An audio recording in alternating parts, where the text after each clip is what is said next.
பெரியார் கருத்துக்களை மாணவர்கள் அனைவரும் உள்வாங்க வேண்டும் என்று அமைச்சர் உதயநிதி ஸ்டாலின் அறிவுறுத்தியுள்ளார்.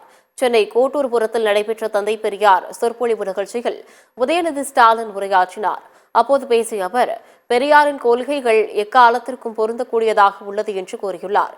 படித்தாலே தீற்று என்று சொன்ன நிலைமை தற்போது மாறியுள்ளது என்று அமைச்சர் உதயநிதி தெரிவித்துள்ளார். இங்க இவ்வளவு மாணவ செல்வங்கள் அமர்ந்திருக்கிறீங்க. இன்னும் சொல்ல போனா நிறைய பெண்கள் மகளிர் வந்திருக்கிறீங்க நிகழ்ச்சிக்கு. ஒரு 100 ஆண்டுக்கு முன்பு இப்படிப்பட்ட நிலைமை கிடையாது. இப்படிப்பட்ட நிலைமையை யாரும் அனுமதிக்கவும் இல்லை. குறிப்பிட்ட சிலர் தான் படிக்கணும், குறிப்பிட்ட சிலர் தான் வீட்டை விட்டு வெளில வரணும், மற்றவங்க எல்லாம் குலத்தொழில செய்யணும். அதாவது அவங்க அப்பா அம்மா என்ன வேலை பார்க்கறாங்களோ, அவங்க தாத்தா பாட்டி என்ன வேலை பார்த்துட்டு இருந்தாங்களோ அதுதான் செய்யணும் அப்படின்னு நிலைமை இருந்துச்சு. படிச்சாலே தீட்டு அப்படின்னு சொன்னாங்க. மகளிர் வீட்டை விட்டு வெளியே வரக்கூடாதுன்னு சொன்னாங்க. இன்னைக்கு அந்த நிலைமை எல்லாம் மாறி இருக்கு.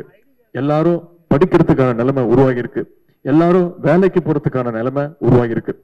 இதுக்கு என்ன காரணம்? யார் இந்த மாற்றத்தை தமிழ்நாட்டில் கொண்டு வந்தது? இது எல்லாத்துக்குமான பதில் என்னன்னு பாத்தீங்கன்னா அதுதான் தந்தை பெரியார் அவர்கள்.